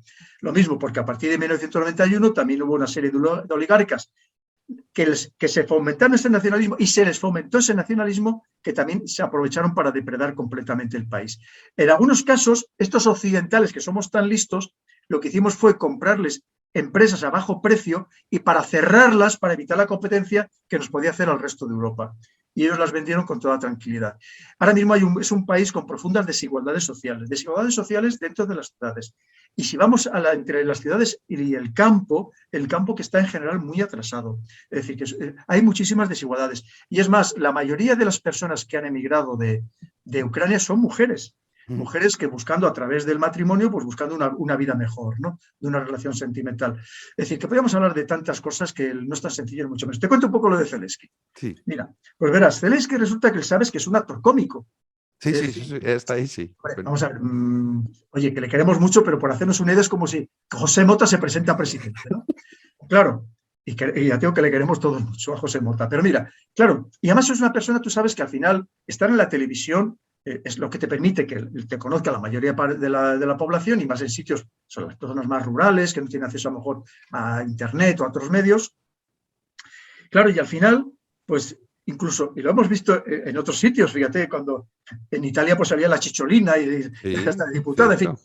Al final, bueno, y aquí, bueno, no quiero citar a nadie, pero tú sabes que aquí, en España ha habido partidos que han salido de las televisiones, ¿no? Como bien sabes. Entonces, ¿qué pasa? Que estar en la televisión, pues al final hace que la gente te conozca y algunos te odiarán, pero otros pues te van a seguir. Y resulta que él tenía una serie de televisión, que por cierto, el dueño de esa cadena está considerado uno de esos grandes oligarcas nacionalistas, con lo cual Zelensky también tiene ahí una relación extraña con este nacionalismo, que como te decía, que él habla mejor ruso que ucraniano, que prácticamente no lo habla, y verás, y resulta que él tenía una serie en la que él protagonizaba, de forma de broma, protagonizaba a una persona que quería llegar a presidente, y lo hacía acusando a los demás de corrupción. Que es verdad que eso es otra cosa que se trata de ocultar, que según todos los informes de transparencia internacional, Ucrania está considerado uno de los países más corruptos del mundo. Aquí cuando hablamos de Rusia, que es un país también muy corrupto, pero es que resulta que Rusia y Ucrania están prácticamente a la misma altura en los países con mayor corrupción del mundo. Bueno, pero entonces esta persona, en la ficción, pues empieza a coger popularidad porque iba por las calles, saludaba a la gente, hablaba eso de fíjate la corrupción que ha habido, denunciando casos de corrupción, y él va cogiendo fuerza hasta que llega a presidente. Claro, entonces cuando iba muchas veces por la calle, la gente no sabía si es que le estaban grabando para la serie o era real. Y mucha gente se prestaba encantada pensando que iba a salir en la televisión, en la serie. Entonces, claro, iban, fíjate, que no sé cuánto y tal. Y bueno, pues se fue metiendo, con apoyo de oligarcas, se fue metiendo y ha llegado a presidente un actor cómico que proviene de una serie, o sea, ha llegado a cumplir la realidad, algo que procedía de una ficción. O sea, es una historia realmente estrambótica, ¿no? Que llama mucho la atención, que es que él no era un político, era un actor cómico. Esa es la realidad. Bueno, para que veas que allí hay muchas cosas de las que podemos hablar, que no todo es el mundo de maravilloso de la Arcadia que nos ha querido. Claro, y si hablamos de corrupción, podemos hablar también de los vínculos del hijo de Joe Biden, que esto también ha pasado muy desapercibido, cosa que a mí me sorprende, y yo es que me quedo perplejo cuando dices, bueno, ¿por qué nadie nombra esto, no? Se ha querido, se le ha echado paladas y paladas de tierra encima, Jano. Es que es algo terrible. Volvemos a lo mismo, mira, tú piensas, vamos a ver, hay otro tema que tampoco, no lo he hablado de él, pero tú como sabes mucho de estos temas también lo vas a entender perfectamente y las personas que no van a ver también. Mira, Putin tiene dos enemigos, básicamente. A todo este proyecto que él tiene, de volver otra vez a ser una superpotencia con voz en el mundo, tiene dos enemigos principales. Por un lado, un enemigo geopolítico, que es Estados Unidos, que es el que ha tenido mandado en este mundo unipolar hasta ahora y que no quiere oye, que otro tengamos, ¿qué vas a mandar tú? Bastante mando yo. Eso es lo primero. Pero tiene otro enemigo muy importante, que es, y vamos a llamarle, el mundo ultraliberal. Este mundo ultraliberal que está absolutamente enfrentado a muerte contra Putin, absolutamente, porque claro, Putin lo que propugna es la vuelta a un mundo neoconservador. Los valores tradicionales, por ejemplo, que no estoy justificando nada, simplemente lo estamos. Es una realidad. Porque aquí ya sabes que cuando dices algo, dices, es que no, simplemente estamos explicando. Entonces, claro, ¿qué pasa? Tiene enemigos muy poderosos, muy poderosos, muy poderosos. Por eso había una afinidad muy grande, personal, entre Trump y Putin. Y es comprensible, decimos, que no se ha podido demostrar nada hasta ahora de modo fehaciente de que Rusia interfiriera en las elecciones para que saliera Trump, en las elecciones estadounidenses. Pero también te digo una cosa, yo lo comprendería perfectamente porque la otra opción era Hillary Clinton y Hillary Clinton manifiestamente, dicho por ella, odiaba a Putin porque representaba todo lo contrario, precisamente ese mundo ultraliberal. Y las cosas que decía que iba a hacer en cuanto llegara al poder eran claramente dirigidas contra Rusia, más allá de Putin. Pero claro, ¿qué significa? Que ese mundo ultraliberal que tiene mucha fuerza, que tiene muchos seguidores, que tiene muchos analistas, que tiene muchos periodistas que constantemente están escribiendo artículos, incluso en medios muy importantes, ejercen una gran influencia. en esa fase, en ese proceso de demonización de Putin. Esos son sus dos grandes adversarios. Tenemos que ser conscientes de ello. Entonces, claro, ahora mismo se juntan unos demócratas, por ejemplo, en Estados Unidos, que también son en ese mundo ultraliberal, no tan exagerado quizá como Hillary Clinton, pero que están en esa línea, además del tema geopolítico. Y fíjate, y ahora mismo tenemos una división en el Partido Republicano en Estados Unidos, de los que son nacionalistas y muy halcones y que están encantados de que haya un enfrentamiento con Rusia, porque, entre otras cosas, representan los intereses del complejo industrial militar, que eso también podemos hablar, porque no sé si sabes, Jano, que hay un lobby que paga la industria del armamento en Estados Unidos que se llama por la ampliación de la OTAN. Y luego, si quieres, te explico el porqué. El negocio que significa la ampliación de la OTAN. Pero claro, para la industria del armamento, que por cierto estos días está subiendo descaradamente sus valores en bolsa. Entonces, ¿qué pasa? Pero hay otra parte de los republicanos, que son la parte trumpista, que en cambio tienen una afinidad con Rusia, que dice, mira, no tengo ningún interés en enfrentarme con Rusia, porque ellos lo que representan son los intereses de otra parte, que son aquellas empresas que tienen negocios en Rusia, empezando por negocios en el sector de la energía, que ahora mismo también están presionando a Biden para que se deje de ponerle más sanciones, porque temen que una de las posibilidades que llegue a hacer Rusia sea nacionalizar las empresas o las acciones que ellos tienen ahora mismo en Rusia. Así que aquí hay muchos intereses. Aquí cuando hablan de esa manera simplista, la democracia, la soberanía de los pueblos, o sea, si es que eso, yo os digo siempre, vamos a ver, esos son los flecos, son las cosas, las hojitas del árbol con las que nos entretienen, tenemos que ir a las raíces de los problemas y son todos muchísimo más complejos y además tú sabes que aquí nada más hay que intereses, que hay negocio y lo demás, los derechos humanos, la democracia, en realidad importan lamentablemente muy poco. Y hay una cosa que has dicho. Hablas del mundo ultraliberal, yo lo definiría como el mundo posmoderno, por decirlo de alguna manera, que claro, choca frontalmente con lo que representa la Rusia de Putin, ¿no? Que son esos valores tradicionales, la defensa, por ejemplo, de la familia, la defensa de la religión. Claro, o sea, chocan frontalmente. O sea, no solo son intereses, como hemos comentado, económicos, energéticos, etcétera, etcétera, sino que también ideológicos en este aspecto, ¿no? Claro. Entonces, bueno, eso es una parte que se nos olvida y piensa que en ese mundo posmoderno, ultraliberal, es importantísimo. Es que hay tanta gente, oye, que yo lo respeto todas las ideas, pero que hay tanta gente que trabaja y que cobra. Vive de eso. Que vive de eso, que es descarado y además lo estamos viendo. Con lo cual, vemos muchísima desinformación de gente que escribe artículos cuando sabemos positivamente que trabajan pagados por servicios de inteligencia extranjeros, que trabajan precisamente pagados por fundaciones, organizaciones o sociedades que todos conocemos, que además es que en algunos casos lo dicen abiertamente y que además no tienen ningún empacho en ello. Y claro, con lo cual es que vivimos en un proceso de desinformación tal. Por eso cuando hay gente que sale, no, estoy seguro que este ciberataque lo ha mandado Rusia, digo, madre mía, estás tú bien enterado de lo que significa esto. Cuando dicen con esa rotundidad, no, porque es que esto es culpa todo de... Yo no digo que parte no tenga, por supuesto que no, pero que porque aquí, una vez más, todos están en el mismo juego, pero decir esas cosas con esa rotundidad y con esas afirmaciones significa de entrada que no tienen ni la más remota idea, efectivamente, de qué va a jugar actualmente en el mundo. Y ahora, claro, muchos nos preguntamos, porque, bueno, yo viéndolo, dices esto, además, o no sé cuál es tu impresión, mi impresión es que además no puede ir, o sea, un conflicto bélico entre Estados Unidos y Rusia no interesa, porque al fin y al cabo sería un lose-lose, por decirlo de alguna manera, o sea, nadie ganaría de eso. Pero claro, ahora como Estados Unidos, después del ridículo tan espantoso que has hecho en Afganistán, y ojo China, que está mirando de reojo diciendo, a ver qué hacéis, porque yo estoy mirando a Taiwán, que esto es la isla que yo quiero, ¿quién se baja ahora del burro? O sea, ¿quién dice, pues yo pierdo? ¿Cómo consigues ahora que esta situación, aunque no vaya más, quede como hemos ganado esta batalla diplomática o este pulso, ¿no? Porque claro, esto ahora... Esa es la cuestión. Mira, ahora mismo piensa que Estados Unidos, sobre todo, la situación es, ahora mismo, a día de hoy, quien va ganando claramente es Rusia. No tengamos ninguna duda. Los objetivos que estamos comentando ya los está consiguiendo Rusia. De entrada, ha conseguido ponerse de tú a tú con Estados Unidos, un gran éxito. No tengamos eso ya que está clarísimo. Es más, que las potencias europeas estén temerosas. Y tú piensas que cuando tú temes a alguien, le estás confiriendo poder, clarísimamente. Y aquí la gente, ¡ay, que el miedo a Rusia! Que vas a las tiendas y te dice la gente, ¡ay, pero, y Pedro, ¿y cuándo nos van a atacar ya los rusos? Pues claro, es lo que están viendo en televisión, la guerra. Y digo, bueno, pues tranquilos.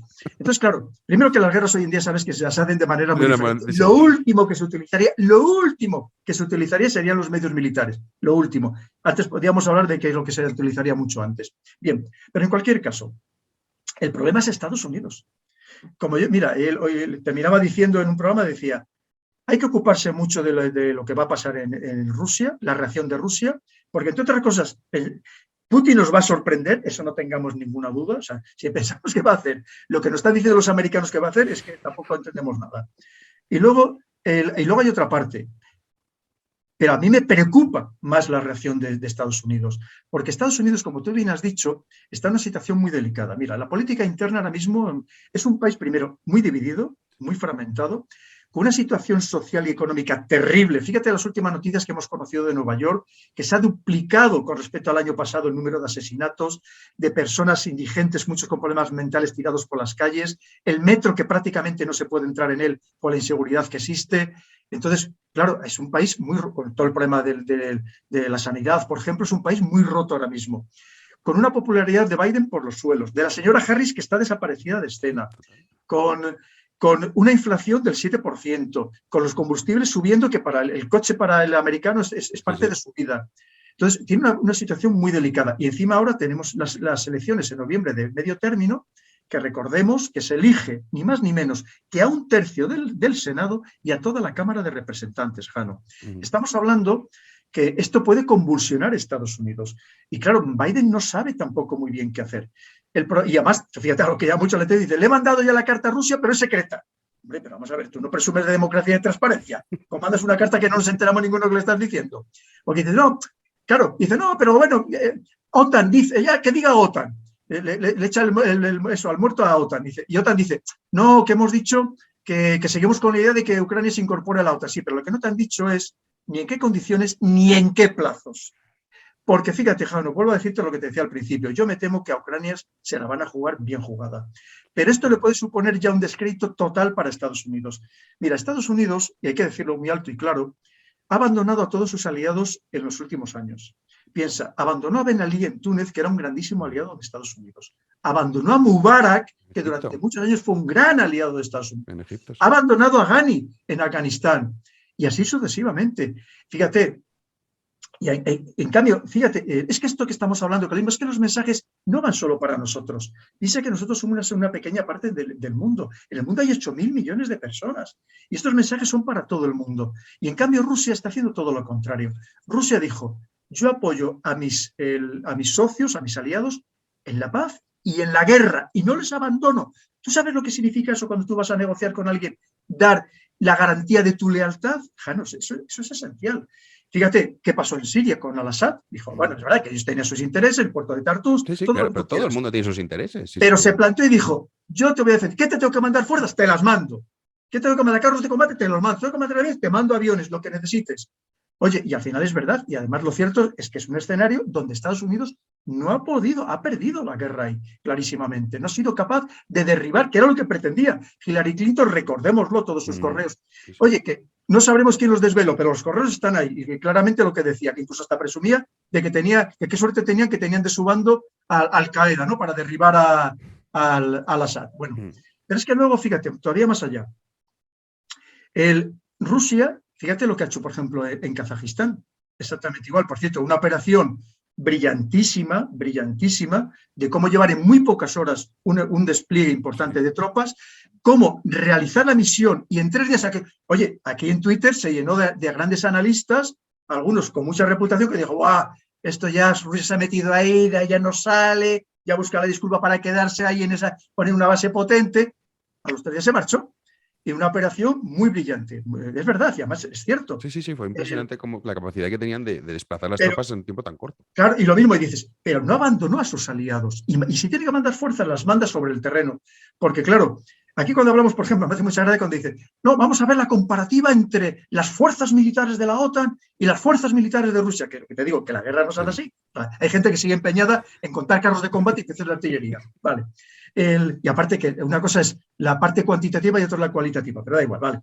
Entonces dices, bueno, pero es que no se nos olvida que Rusia también tiene su propia organización, su alianza militar, tiene el CSTO, que es la Organización del Tratado de Seguridad Colectiva, con buena parte de los países de Asia Central, Armenia, Bielorrusia ya ha dicho que se pondría clarísimamente del lado de Rusia. Ahora mismo Irán podría aprovechar la circunstancia para todavía hermanarse más con Rusia. Recordemos que está realizando unas maniobras navales muy importantes en el Índico con Rusia y con China. Lo de China no lo vamos a dejarlo al margen. Es decir, que teníamos que poner todas las fuerzas en la misma balanza, no solamente Rusia contra el resto de la OTAN. Y aparte te digo una cosa, Jano, estoy convencido de que aunque haya una operación limitada, no te voy a decir ya total, veremos a ver qué países de verdad se meten en Ucrania. Porque aquí todos son buenas palabras. Sí. ¿Tú crees de verdad que con lo bien que vivimos en Europa, Claro, es que... con una sociedad más bien pacifista en todos los países europeos, y sobre todo los que no tenemos esa percepción que puedan tener los países bálticos o Polonia, esa percepción de la amenaza que le puede significar Rusia, ¿tú crees de verdad que aquí se va a meter los países en una guerra con Rusia? Aunque sea una guerra convencional, yo te digo que no. Entre otras cosas, porque en cuanto empezaron a llegar ataúdes, cuando llegan los 50 primeros, el gobierno ha caído. El gobierno ha caído. Que es que no se nos debe olvidar que ya cayeron gobiernos por las bajas que hubo en la guerra en Afganistán, gobiernos europeos. Es decir, que no lo pensemos. Y lo mismo dice, no, toda la OTAN entraría inmediatamente en combate. Digo, no te lo crees ni tú. O sea, ni tú, así directamente. Cuando ya hay países que están diciendo, Hungría, Croacia, dice, conmigo de entrada no contéis para nada. Que se maten otros, ¿no?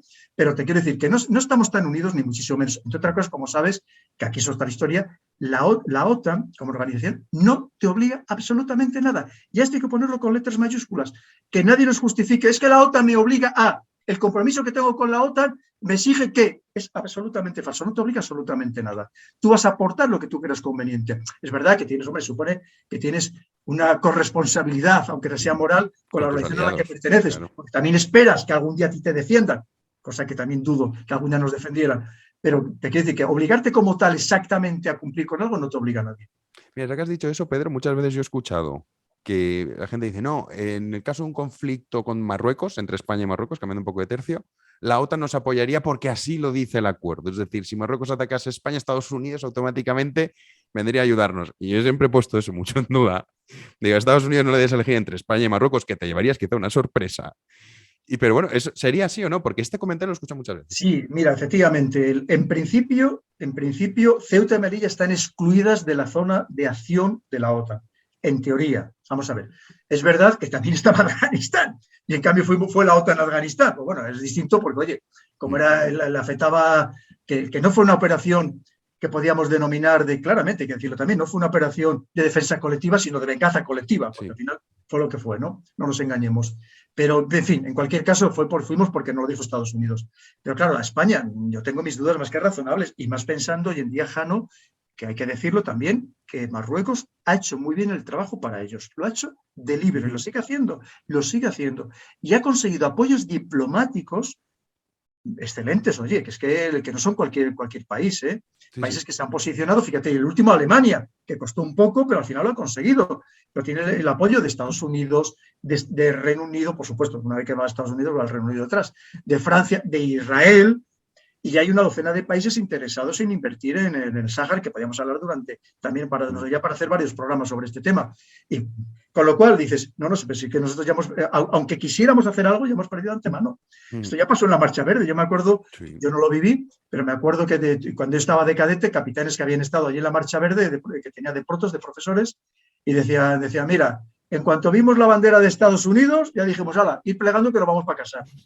Porque es así, es que al final es hay fotos de eso, de la Marcha Verde, los ciudadanos iban con bandera de Estados Unidos, de Francia también, había alguna. O sea, y Estados Unidos ahí no nos apoyó, vamos, al contrario, nos dejaron tirados. Pero bueno, esto también, claro, veremos a ver en qué acaba, cómo intentan vender, porque es lo que tú comentas, ¿no? Que esto acabe en un conflicto, por mucho a algunos les interese venderlo como que es inminente hasta casi el inicio de la Tercera Guerra Mundial, pues no parece que vaya a ser así. Pero una última cosa, el caso de China, ¿no? Porque China, hablabas de que Estados Unidos había tenido contacto con China diciendo, oye, dile a Rusia que se porte bien, que ya que es amigo tuyo. Los chinos han dicho a mí que me cuentas. Pero claro, porque China dice, a ver cómo reacciona Estados Unidos, porque son muchos fracasos cada año, o sea, los últimos años, uno detrás de otro.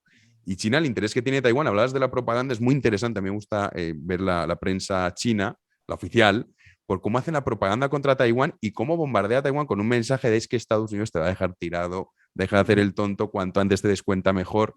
Y bueno, esto daría para otro programa el caso de Taiwán, pero China también juega un papel importante en todo esto, ¿no?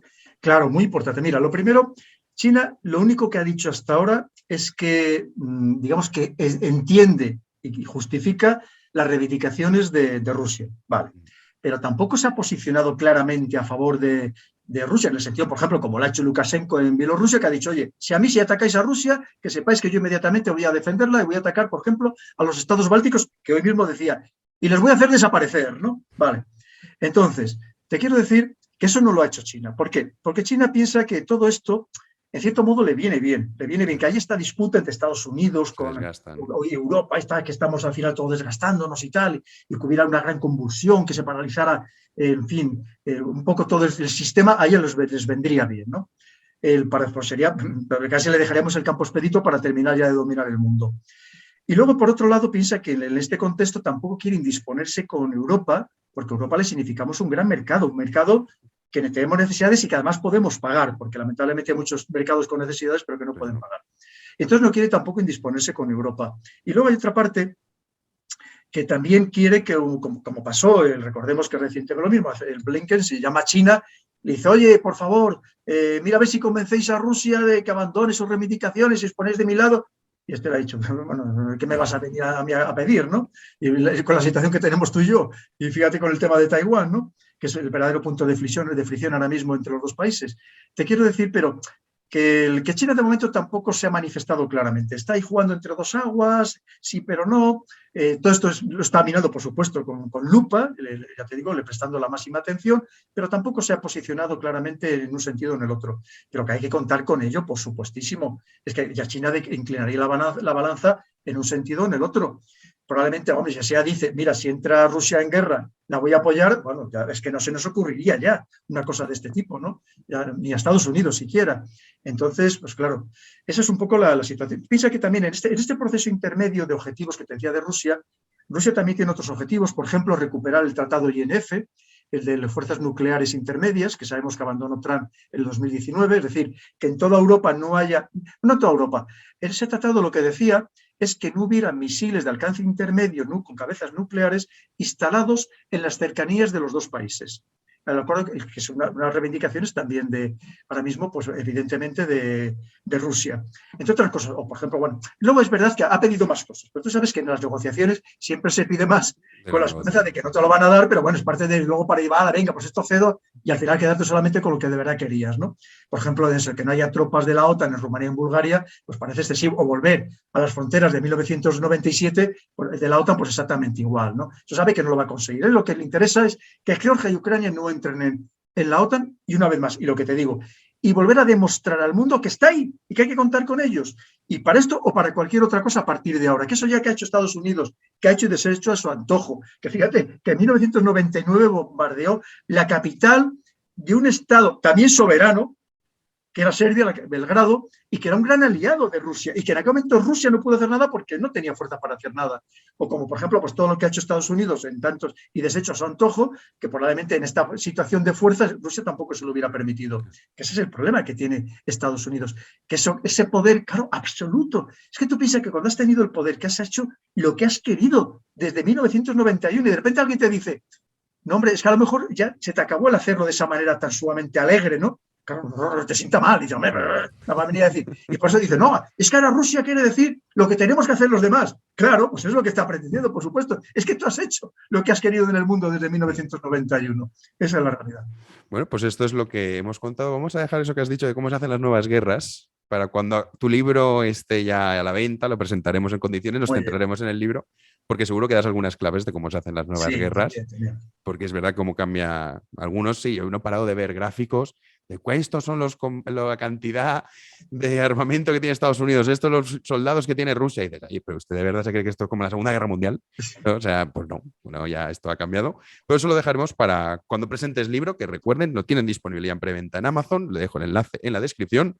Y el 17 de febrero, has dicho, ¿no, Pedro? 17 de febrero. Sí, a partir del 17 de febrero. Y en todas las librerías. Todas las librerías. Cuando tengas tiempo te pasarás de nuevo por aquí y lo presentaremos en condiciones, porque tengo muchas ganas de leerlo. Yo no he podido leerlo todavía, pero tengo muchas ganas, seguro que es muy interesante. Pues nada, Pedro, te despido ya. Muchas gracias por todo lo que nos has contado y sobre todo que la gente cuando escuche hablar a los expertos de Ucrania y Rusia y Estados Unidos y el malo y el bueno, pues bueno, que ni unos son tan malos ni otros son tan buenos y que hay muchos intereses en juego que en cierta medida a veces se da la paradoja de que eso hace que perdure la paz, podríamos decir, ¿no? Bueno, Pues esto ya ojalá, eso es lo importante, Jano. Porque esperemos, mira, no tengamos esperemos. ninguna duda que los perdedores, los primeros serían los Los ucranianos ucranianos, y desde los luego. siguientes seríamos toda Europa. Porque no hemos hablado de lo que ya nos supone las sanciones que nos obligaron a imponerle a Rusia para España, que muchísimo dinero, y las que los podría suponer, que ahora mismo sería pues, un desastre también para España. En fin, oye, pues Jano, muchísimas gracias. Volvemos a hacer otra videoconferencia cuando tú quieras, encantado, y un saludo, pues por supuesto, para ti y, como no, para todos tus seguidores, que los tienes por cientos de miles. Así que, pues un verdadero placer. Un placer contar contigo, Pedro. Cuídate mucho. Igualmente.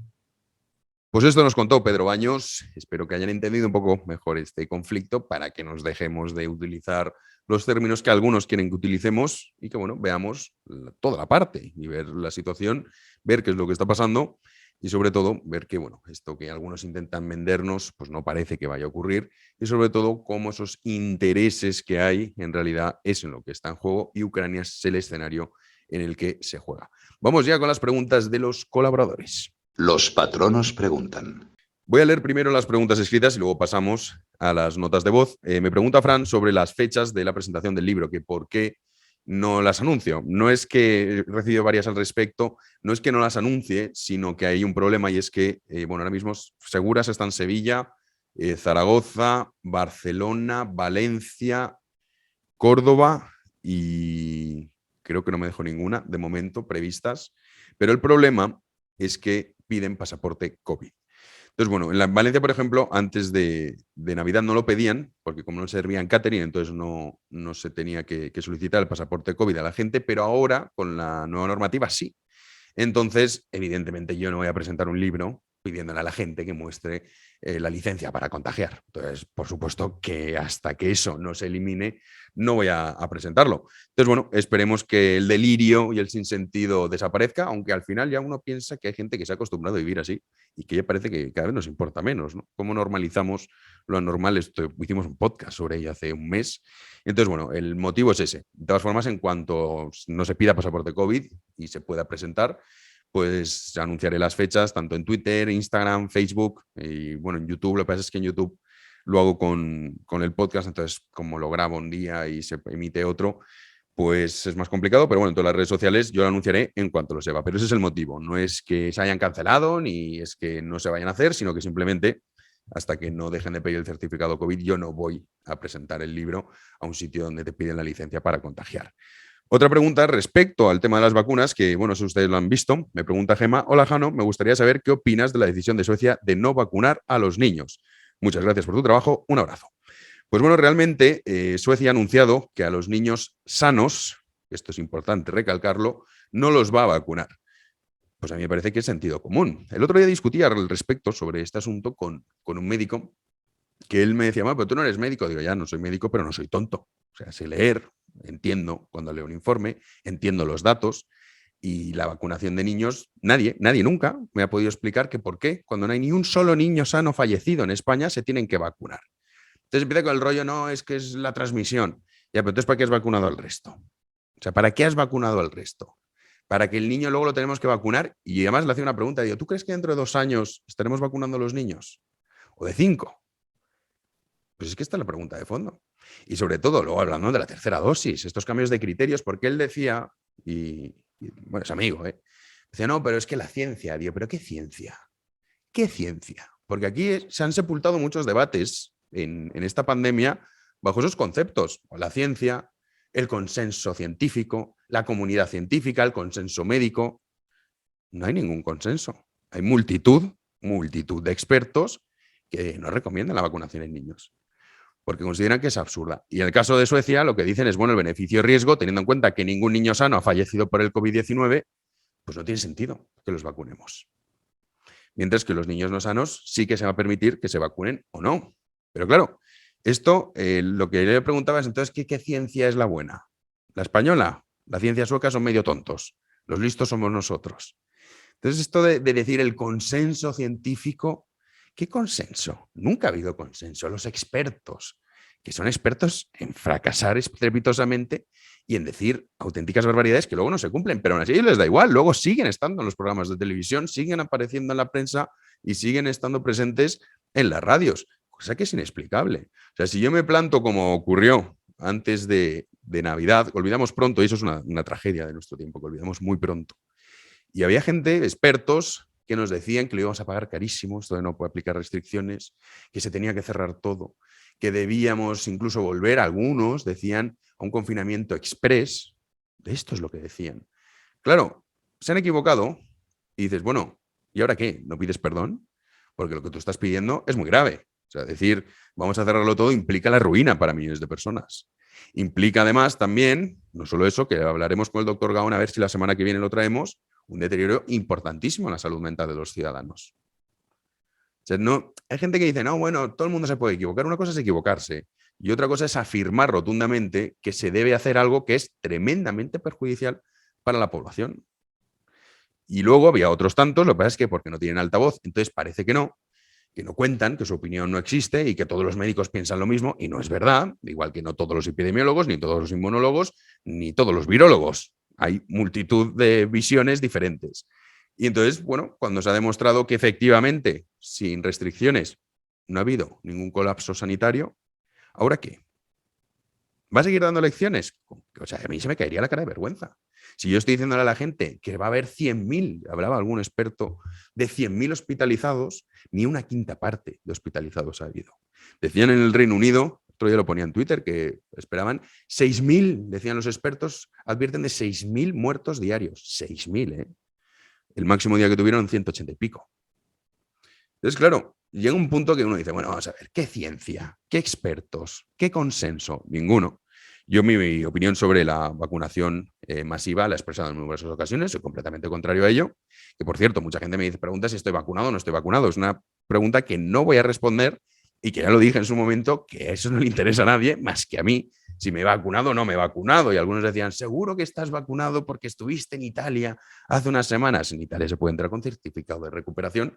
Y esto también me hace gracia a estos pseudoexpertos, ¿no?, que están en el asunto de la vacuna, luego desconocen los criterios que tiene cada país. Pero bueno, en fin. Y realmente mi posición es muy clara. Estoy en contra de la vacunación masiva y la vacunación de niños también. Y bueno, hablamos con Antonio Zapatero, la semana pasada, él era partidario de ello, pero como digo, es que hay gente que es partidaria y gente que no es partidaria.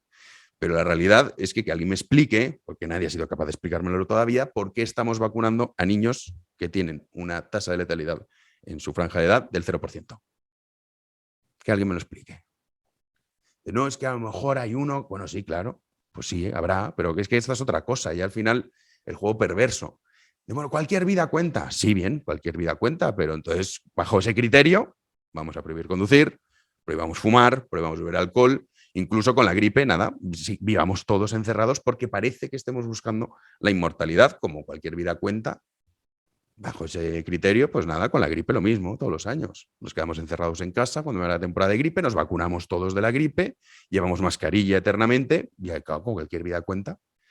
En fin, esta demagogia, desde luego, lamentable, que si algo ha demostrado la pandemia, yo todavía lo decía, ¿no? Si algo me ha enseñado la pandemia o he aprendido la pandemia, es precisamente el desprecio absoluto que tienen los ciudadanos y lo poco que valoran la libertad, y una prueba evidente es lo que está pasando, y sobre todo también el sistema democrático, ¿no? De decir, bueno, se justifica todo, pero como la mayoría dice A, pues entonces justificamos que vaya adelante la opinión mayoritaria. Eso es terrible, es que es terrible.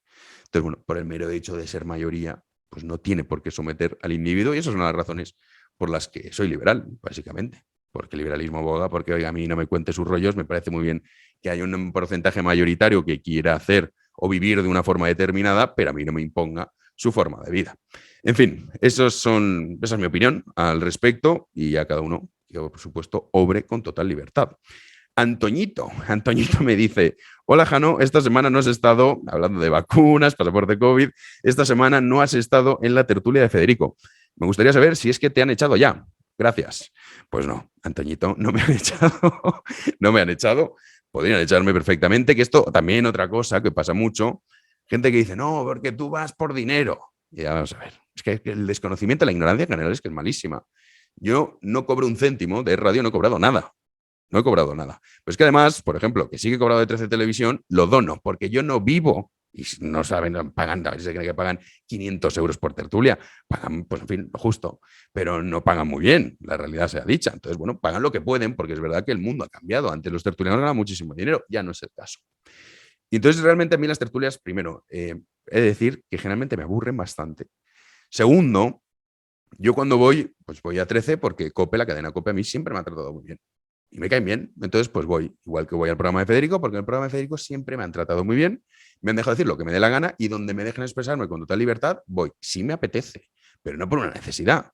Y realmente, por ejemplo, el programa de Federico, a muchos dicen, no, es que si no estás vacunado, ¿cómo entras? A mí nadie me ha preguntado si estoy o no estoy vacunado. Nunca, nunca. Pero realmente, o sea, el programa de Federico, yo, mucha gente creo que cuando tuve la discusión con él, bueno, pues que también la gente ve que discuten dos personas y dicen, ya se han enfadado. No, para nada. Yo con Federico, oye, una relación súper cordial. Y, oye, él dice lo que opina y yo digo lo que opino. Y ya está. Y está en todos sus derechos y mañana me quiere echar, pues que me eche.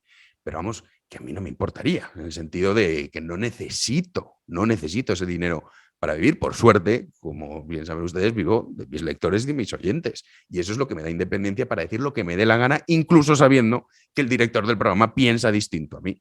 Y igual que, de hecho, la semana que viene iré, el miércoles, y no me han echado. No me han echado. Para esta semana muchas cosas que hacer y no he tenido tiempo. Tampoco voy todas las semanas, igual que a 13TV, tampoco voy todas las semanas, voy pues de vez en cuando tengo tiempo.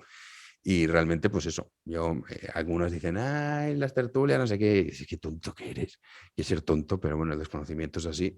Primero, para creer que necesito ir a una tertulia, y segundo, para creer que es por dinero. Cuando, repito, no cobro, y en el caso de 13TV, que sí que me pagaron, lo dono, porque no lo quiero. O sea que realmente no es por una cuestión económica. Pero bueno, tampoco vamos a ponernos aquí a explicarlo todo. Vamos con las preguntas de audio para cerrar el podcast. Hola Jano, ¿qué tal? Soy María, me he suscrito a tu canal de iVoox hace 2 días, porque la verdad es que me parece que merece la pena los podcasts que haces y todo lo que aportas. Me encanta. Te quería proponer si en algún momento pudieses, el que hicieses un debate un debate con Juan Manuel de Prada, sobre el tema de un poco el mismo o parecido que tuvo hace poco con Rayo, donde debatían sobre el tema de liberal, o sea, individuo, comunidad, etcétera, ¿no? Hablaban un poco de liberalismo y cada uno desde su postura. Y me pareció muy interesante, pero la verdad es que me apetecería también escuchar un debate entre vosotros dos. Bueno, muchas gracias por todo y nada, y reitero que me encanta tu canal y que aporta muchísimo. Pues sobre los debates, me ofrecen muchas veces ir a debates. No voy a debates porque no me interesan los debates. Y me explico. A mí no me interesa que alguien me cuente su rollo. No creo que sea nada fructífero. Otra cosa es que, como en el caso de Juan Manuel de Prada, seguramente podría serlo. Y también es verdad que depende de las personas. En Juan Manuel de Prada podemos tener opiniones distintas en ciertas cuestiones. Y realmente, más que un debate, quizás sería un intercambio de ideas, un coloquio, por decirlo de alguna manera, ¿no? A mí eso sí que me interesa. Lo que no me interesa es tener enfrente a un tío que va con esta es mi opinión y me da exactamente igual lo que me digan, que no lo voy a cambiar, y el otro entrando en un contraargumento que es muy superficial. A mí me interesa decir, bueno, vamos a ver, ¿este es un problema o cómo debe enfrentarse la sociedad a los desafíos que tenemos? Pero desde una perspectiva de intentar, entre ambas partes, encontrar una solución. O sea, me interesa mucho más eso. A mí la opinión que me venga un tío de un debate, que además muchas veces me lo dicen, ¿no? Me dicen, "No, debate con no sé quién". Después que ya sé lo que va a decir. Y qué gracia tiene que esté escuchando lo que él dice y yo diciéndole que no y yo apuntando mi punto de vista. Pues bueno, para eso no es necesario que haya un debate. Creo que cuando hay un intercambio de ideas, un intercambio de ideas sano en el sentido de que no a ver quién gana o quién pierde, eso sí que me interesa. Pero claro, generalmente no es el caso. Con Juan Manuel de Prada se podría dar. De hecho, el debate que tuvo con Rayo, pues es un poco lo que yo digo, ¿no? No es un debate como tal, sino cada uno pone su punto de vista y expone cuál es su opinión. Pero a mí los debates me aburren soberanamente. Además, no me interesa la opinión del que tengo enfrente cuando ya sé lo que va a decir. Y para eso prefiero leer pues, multitud de libros que hay mucho más interesantes que tener un debate con un fanático dogmático que es que esto es lo único que vale y a partir de ahí me da igual lo demás. Entonces, no, a mí me gusta pues hablar con gente que, con Juan Manuel de Prada, de hecho, el día de la entrevista luego estuvimos comiendo juntos y fue muy interesante, muy enriquecedor, a pesar de que somos polos opuestos, pero opuestos. Pero se tenía, digamos, esa esencia, ¿no? De decir, bueno, vamos a intercambiar ideas y ver por qué yo creo que tú en esto no estás acertado o por qué creo que esto es la mejor manera. Y sobre todo, a mí eso me gusta porque lo que hace es que tú te replantees lo que piensas. Entonces ahí sí que puedes ganar. Pero los debates que me proponen participar me parecen tan absurdos, una pérdida de tiempo que no me interesa. Entonces, por eso no suelo participar en debates. En el caso de Juan Manuel de Prada estaría muy bien. Y bueno, a ver si en un futuro podemos hacerlo. Pero de momento, Juan Manuel de Prada es un hombre que además no le gusta mucho aparecer. Es cierto que, bueno, la entrevista, ya el año pasado lo quería haber entrevistado, pero sabiendo que iba a sacar el libro, y luego aparte él estaba muy liado haciendo un trabajo académico. Entonces, bueno, aprovechando que tenía que acabarlo, justo lo terminó y presentaba el libro, pues decimos, bueno, cuando lo tengas, lo haremos. Y fue una entrevista que yo recomiendo a todo el mundo que la vea y que de verdad aporta unos puntos de vista y unas perspectivas que a uno por lo menos le hacen replantearse, y para mí eso es lo que enriquece las ideas, replantearse, escuchar otros puntos de vista, sus propias opiniones. Y esto también muchas veces lo digo para cuando hacemos entrevistas en este podcast, que ya saben que pasa gente de todo tipo. Hay veces que la gente dice, no, pero es que ha dicho no sé qué. Ya, bueno, claro, es que es su opinión. Entonces, no pasa nada por escuchar ideas de personas que piensan distinto a nosotros. Otra cosa es eso, el fanático que dice, no, esto es lo que hay, y a partir de ahí yo no voy a cambiar nunca de opinión, soy un dogmático y esto es todo lo que voy a defender, me demuestres que esté equivocado las veces que haga falta. Pues entonces a mí eso no me interesa y me parece una pérdida de tiempo y además denota una estupidez por parte del contrario que yo pues sinceramente no, prefiero de verdad mi tiempo invertirlo hay tantos libros interesantes que prefiero estudiar a otros autores muchísimo más interesantes que los debates que me proponen. Vamos con la última pregunta. Buenos días, Jano. Te quería dejar una pregunta respecto al conflicto de Ucrania, Rusia y Estados Unidos. Y es más bien una reflexión sobre el papel de Europa y luego atados de manos que estamos respecto a ambos bandos. Porque aquí solo nos venden que estamos atados de manos de alguna manera con Rusia, principalmente Alemania, por su dependencia del gas, que virtualmente los deja fuera de juego, y con Alemania prácticamente podría ser toda Europa por las consecuencias que eso tiene si les cortan el gas.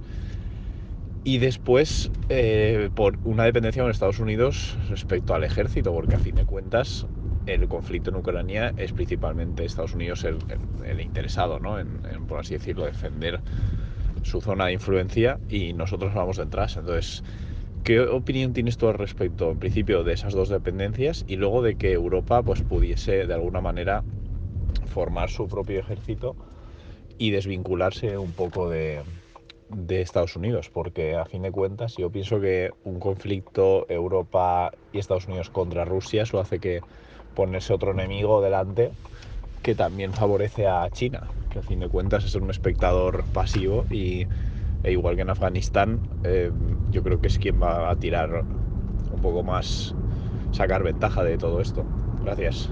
Bueno, sobre la cuestión del ejército europeo se ha hablado mucho en los últimos años, pero yo no soy partidario y voy a explicar por qué. Yo creo que, vamos a ver, cuando un país entra a formar parte de la Unión Europea, automáticamente deja de ser soberano. Cuando escuchamos en campañas electorales la soberanía no está en España, está en Bruselas, gran parte de ella, porque hay ciertas políticas que aunque tú quieras aprobarlas, no puedes. Esto es así de sencillo.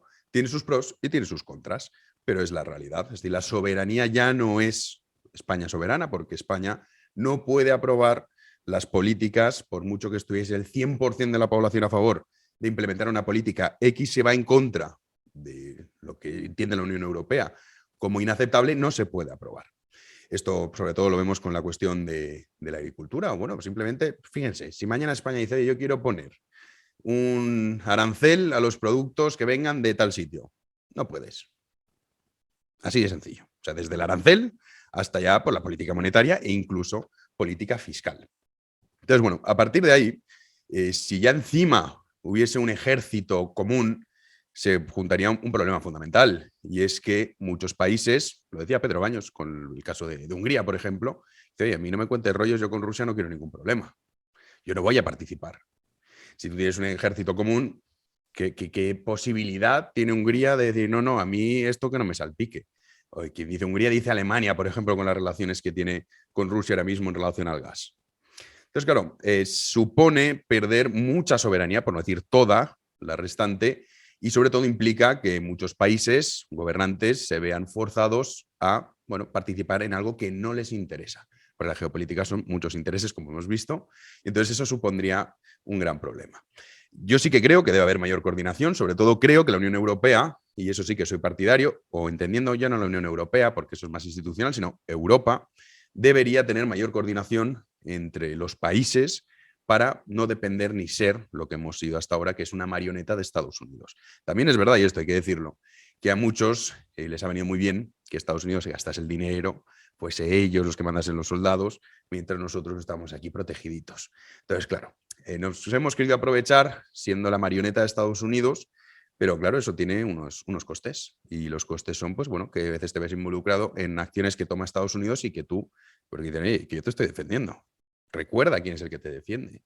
Entonces tú tienes que pasar por el aro. Es muy complejo el mundo geopolítico, pero yo no soy partidario de un ejército. Me parece una utopía que es muy bonita, pero bueno, que implica muchísimos problemas y sobre todo implica que la soberanía, que repito, en el momento en el que formas parte de la Unión Europea ya no eres un país soberano. A partir de ahí, si encima tu ejército está en manos de unos burócratas que residen o dicen residir en Bélgica, pues bueno, ahí ya apaga y vámonos, ¿no? Entonces se juntarían muchísimos problemas. O sea, que es algo utópico y además que yo creo que incluso no es nada deseable. Otra cosa es que exista mayor coordinación entre, por ejemplo, ciertos servicios secretos para evitar atentados y demás, y eso sí, eso me parece que está muy bien. O tener una línea conjunta a la hora de tener una política exterior, pero es que eso también, repito, depende de los intereses de cada país, de los lazos que tengas con ciertos países. No es lo mismo la relación que nosotros tenemos con los países hispanoamericanos que la que pueda tener Alemania o la que pueda tener Austria, ¿no? Entonces, bueno, son muchas cuestiones que no se pueden solventar así y yo no soy partidario de ello. Dejamos ya el podcast de hoy. Ya saben, martes, como muy tarde, tendrán el podcast de Bobby Fischer. Una historia muy interesante para el que no conozca a Bobby Fischer.